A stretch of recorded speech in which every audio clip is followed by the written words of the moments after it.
आप सभी को राधे राधे, जय श्री कृष्ण। मैं सूर्यकांत द्विवेदी कैवल्य एस्ट्रो वर्ल्ड में आप सभी लोगों का एक बार पुनः से हार्दिक स्वागत करता हूं। आप सभी लोगों का एक बार पुनः से हार्दिक अभिनंदन करता हूं। ये जो मंत्र मैं आप लोगों को देने जा रहा हूं, ये बहुत ही खास मंत्र है और बहुत ही ध्यान पूर्वक ये मंत्र सुनिएगा। जो लोग चैनल पर पहली बार आए हैं वो लोग चैनल को सब्सक्राइब कर लें और ये चैनल पर जाकर के पुरानी वीडियो को भी अवश्य देख लें। हो सकता है उनके कार्य की जानकारी इस चैनल पर पुराने वीडियोस में मिल जाए। बहुत सी जानकारी हमने निःशुल्क प्रदान की है और अगर आप लोग लिखित रूप से कोई भी जानकारी प्राप्त करना चाहते हैं तो हमारे वेबसाइट पर अवश्य जाकर के देखें। कैवल्यएस्ट्रोवर्ल्ड.com पर आप जब जाएंगे तो निःशुल्क मंत्र हिंदी लेख माध्यम में वहां भी आप प्राप्त कर सकते हैं। कोई भी पैसा देने की आवश्यकता नहीं, ठीक है। तो ये जानकारी मैं आप लोगों को आज प्रदान करूं। जब देखिए किसी के घर में भयानक से भयानक रोग पनप रहा हो, कैंसर जैसी बीमारी पनप रही हो, कोई ऐसी खतरनाक बीमारी पनप रही हो और घर का एक व्यक्ति नहीं, घर का पूरा सदस्य अगर परेशान है किसी भी प्रकार की बीमारी से, अथवा किसी को आप अकाल मृत्यु से बचाना चाहते हैं, आपको लगता है कि इसकी उम्र अभी है, ये जीवित हो जाएगा तो बहुत लोगों का भला होगा, कल्याण होगा।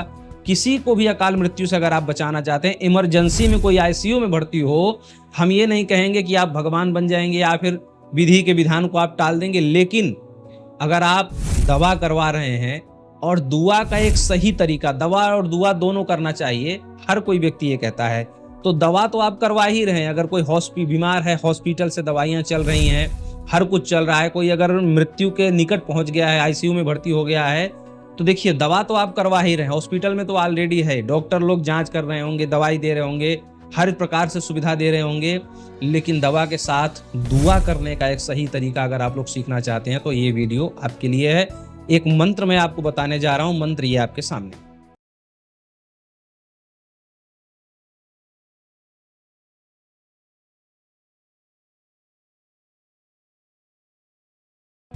ये मंत्र है, जब भी किसी के घर में भयानक से भयानक बीमारियां पनप रही हो, किसी एक व्यक्ति को या पूरे घर के सभी सदस्यों को, तो आपको ये मंत्र क्या करना है कि डेली इस मंत्र में नाम जोड़ करके आपको जो है एक पीपल देख लेना है। कोई ऐसा एकांतिक पीपल हो, ये जरूरी नहीं है, लेकिन एकांत रहेगा तो आपको 1000 बार डेली जपना है, ठीक है।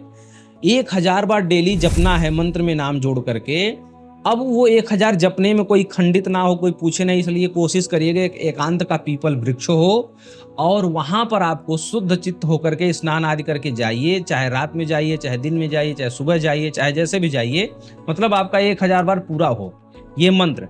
और पीपल के पेड़ को स्पर्श करके, मतलब आप बाएं हाथ से स्पर्श करें और दाहिने से माला चलाएं, क्योंकि माला नहीं चलाएंगे तो गिनती कैसे पता चलेगी। तो बाएं हाथ से स्पर्श करें, मतलब पीपल के वृक्ष का स्पर्श होना चाहिए। पीपल के वृक्ष के नीचे बैठने को नहीं बोल रहा हूं, बैठना तो आपको पड़ेगा ही वृक्ष के नीचे, वृक्ष का स्पर्श करने के लिए बैठना तो है ही, लेकिन उसके साथ साथ वृक्ष का स्पर्श करके एक हाथ से दूसरे हाथ से आप माला चलाएंगे। 1000 बार इस मंत्र का जाप करना है। ये तो रोगी के लिए है। आप देखेंगे कि दवा तो आप करवा रहे हैं, दुआ के प्रभाव से दवा और जल्दी कार्य करेगा और रोगी जल्द से जल्द ठीक हो जाएगा, जिसकी कल्पना डॉक्टरों ने भी कभी नहीं की होगी। ऐसे बहुत से मंत्र मैं सिखा चुका हूं, पहले भी आप लोग जाकर के देख सकते हैं। अब कोई इमरजेंसी में भर्ती हो, आईसीयू वगैरह में भर्ती हो, दवा चल रही है, सारा डॉक्टरों का सब प्रैक्टिस चल रहा है, अगर आप चाहते हैं कि दुआ के माध्यम से सही दुआ कौन बताया और सही दुआ करने का तरीका, तो वो यही मंत्र है। सेम यही प्रक्रिया है, उस व्यक्ति के नाम से वही पीपल के वृक्ष के पास जाकर के स्पर्श करके 1000 बार जपिए उस व्यक्ति के नाम से। संभावित होगा तो ऑपरेशन, अगर खतरे में होगा तो ऑपरेशन सफल होगा। आईसीयू में अगर कोई व्यक्ति भर्ती है तो संभावित यही है, 70 से 80% चांस है कि इस मंत्र के प्रभाव से वो आईसीयू से जल्द मरीज बाहर आ जाएगा। ये इतना बड़ा मंत्र है और अगर आप इस मंत्र का पूरे परिवार के सहित नित्य 11 बार या 21 बार अगर जाप करते हैं पूरे परिवार के सहित खड़े होकर के भगवान नारायण या नृसिंह भगवान के सामने, तो जितने भी शत्रु हैं, कोर्ट केस हैं, कर्ज है, जितनी भी बीमारियां हैं, रोग हैं, दुख हैं, परिवार के क्लेश हैं, शत्रुओं की बाधाएं हैं, ग्रहों की बाधाएं हैं, वो सताने ही नहीं पाएंगे। जब तक आप उस घर में रहेंगे, उस वातावरण में रहेंगे, तब तक उस आपके जीवन में ये सारी समस्याएं नहीं होने पाएंगी। भगवान नृसिंह की कृपा प्रसाद से बहुत बड़ा शक्तिशाली मंत्र है। आप लोग प्रयोग करके देखिए, पूर्ण लाभ मिलेगा। और ये जानकारी अगर आप लोग लिखित माध्यम से प्राप्त करना चाहते हैं तो हमारे वेबसाइट पर आप लोग जाकर के कैवल्य एस्ट्रो वर्ल्ड पे जाकर के आप लिखित माध्यम में भी प्राप्त कर सकते हैं पूर्ण रूप से निःशुल्क। राधे राधे।